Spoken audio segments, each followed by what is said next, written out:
Existe uma região do mundo onde os fungos estão se tornando radioativos e, consequentemente, javalis estão se tornando radioativos. Isso é uma coisa muito interessante para a gente estudar do ponto de vista da física, porque tem uma conexão entre esses fungos, essa radioatividade e esses javalis e a contaminação de pessoas também. Vamos lembrar que os fungos, eles não são plantas. Mesmo eu sendo professor de física, tenho que lembrar isso para você. Eles são de um reino à parte chamado reino fungi ou reino fungi.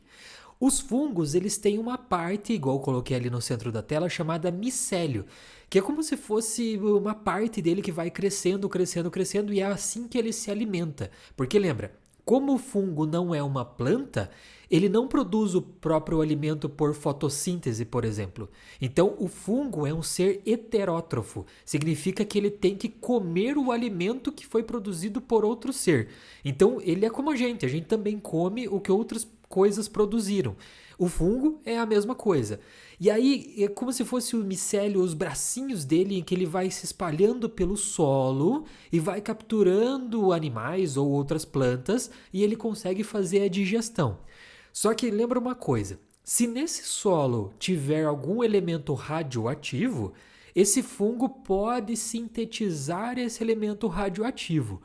Por curiosidade, os fungos eles conseguem sintetizar muito bem um elemento radioativo chamado Césio-137, que você talvez já tenha ouvido falar aqui no canal.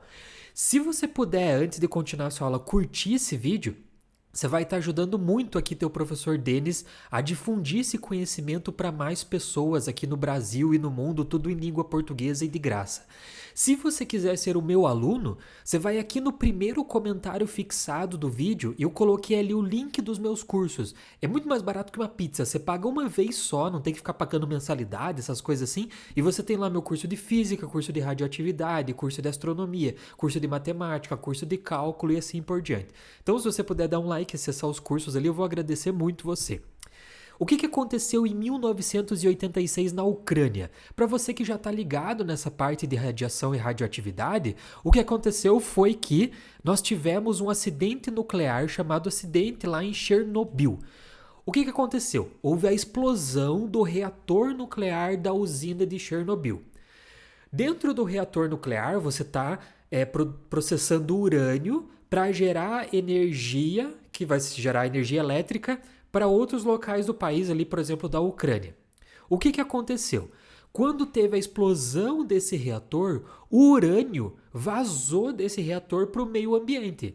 Junto com o urânio vazou o Césio-137 que estava lá dentro também.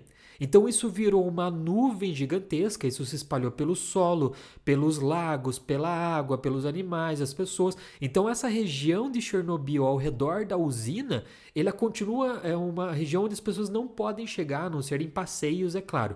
Você não pode viver ali porque essa região ainda é radioativa. E eu vou explicar para você por que ela ainda é radioativa. Então beleza.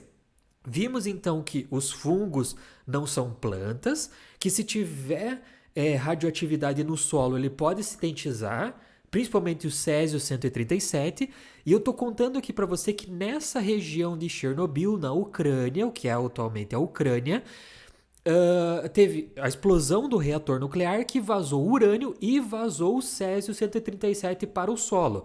Olha como as coisas vão se conectar a partir de agora. Como esse Césio-137 foi jogado para fora da usina, ele acabou indo para o solo. Só que o Césio-137, igual eu vou explicar para você adiante, ele leva muito tempo para desaparecer.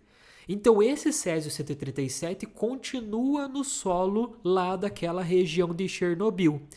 E lá, conforme o tempo foi passando, certas plantas voltaram a nascer, certos fungos voltaram a crescer e certos animais voltaram a frequentar aquela área. Como nós estamos falando só de fungo, eu trouxe aqui o crescimento dos fungos nessa região depois de muito tempo da explosão nuclear de Chernobyl. Os fungos voltaram a crescer, porém o Césio-137 ainda estava lá no solo. E aí, com o tempo, como não moram mais pessoas lá, certos animais voltaram para a região, por exemplo, o javali. E o javali, ele é um animal onívoro. ele é igual a gente, ele come qualquer coisa, carne, planta, fungo, qualquer coisa ele está apto a comer, ele é onívoro. Então ele também come os fungos. Você não come fungo, por exemplo? O champignon, alguma coisa assim? Então você está comendo fungos também. Então o que aconteceu? Com os cogumelos, eles acabaram indo para parar dentro do javali quando o javali se alimentou. Lembra, é um processo todo lá da biologia. Um animal come o outro, ou come um outro ser, uma planta, um fungo, etc. E você acaba ingerindo aquela substância. Como o fungo, o cogumelo já estava radioativo, o que aconteceu? Quando o javali comeu esse cogumelo, ele também absorveu o Césio 137 que estava lá no cogumelo. E aí os caçadores vão caçar esse javali. Mas, Denis, você falou que a região de Chernobyl ela tá isolada, não tem como alguém entrar lá para caçar. Exatamente. Mas o javali não sabe disso. Ele vai sair daquela região e vai viajar para a Rússia, vai viajar para a Polônia, vai viajar para a Alemanha. Ele não vai respeitar a fronteira de Chernobyl. Então esse javali que se contaminou com o Césio 137 lá na região da Ucrânia, ele vai migrar para outras regiões onde as pessoas vão caçar esse javali e quando as pessoas comerem o javali, vão absorver também o Césio 137 que começou lá na explosão de Chernobyl em 1986. Esse é o processo que vai acontecendo. Mas, Denis, o negócio aconteceu em 1986. Como é que existe Césio 137 ainda dentro dos javalis nesse ano que a gente está vendo esse vídeo? É porque é o seguinte, eu trouxe aqui para você o decaimento radioativo do Césio 137. Primeiro, por que o Césio 137 ele é radioativo? Assim como outros elementos radioativos tipo urânio, a explicação é a mesma. É porque ele é um átomo que ele é muito instável. Ele tem muitos prótons e nêutrons no núcleo. A natureza não gosta de coisas instáveis, ela gosta de coisas estáveis. O Césio 137, como tem muitas partículas no núcleo, ele acaba perdendo pedaços. Quando ele perde pedaços, ele acaba emitindo radioatividade. Mas aí a natureza faz o seguinte, emite a radioatividade para deixar tudo estável e transforma o césio em outro elemento químico. Esse é o processo de emissão de radioatividade. Por exemplo aqui, ó, o Césio 137, veja depois da setinha, ele libera uma radiação do tipo beta, que é a letra que está ali, e se transforma em bário 137.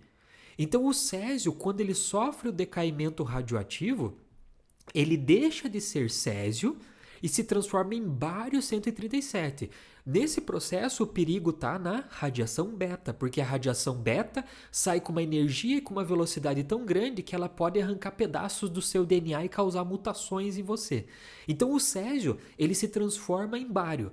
Porém, essa transformação ela não é imediata, ela leva um certo tempo para acontecer, que é o tempo que nós chamamos de tempo de meia-vida. Calma aí, o que seria o tempo de meia-vida para esse Césio 137? Eu acabei de falar para você que o Césio 137 não decai assim tão rápido. Quanto tempo será que ele leva? Imagina que cada estrelinha dessa na tela é um átomo de Césio 137, tá?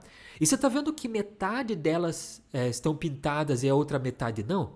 É para representar o tempo de meia-vida. O tempo de meia-vida é o tempo que leva para que metade do Césio 137 decaia e se transforme em outro elemento, que nesse caso é o bário.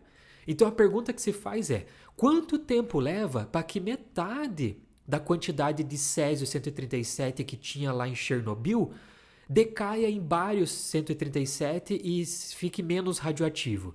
A resposta é aproximadamente 30 anos. Esse é o tempo para que metade do Césio 137 que estava lá em Chernobyl ou em qualquer lugar do mundo decaia espontaneamente para um outro elemento que é o bário. Peraí, mas cuidado, não significa que passaram 30 anos que o césio desapareceu. Metade dele desapareceu. E a outra metade? Não vai levar mais 30 anos. Ó, é metade da metade da metade da metade. Então, por exemplo, você tinha aqui uma quantidade inteira de césio. Levou 30 anos para decair pela metade.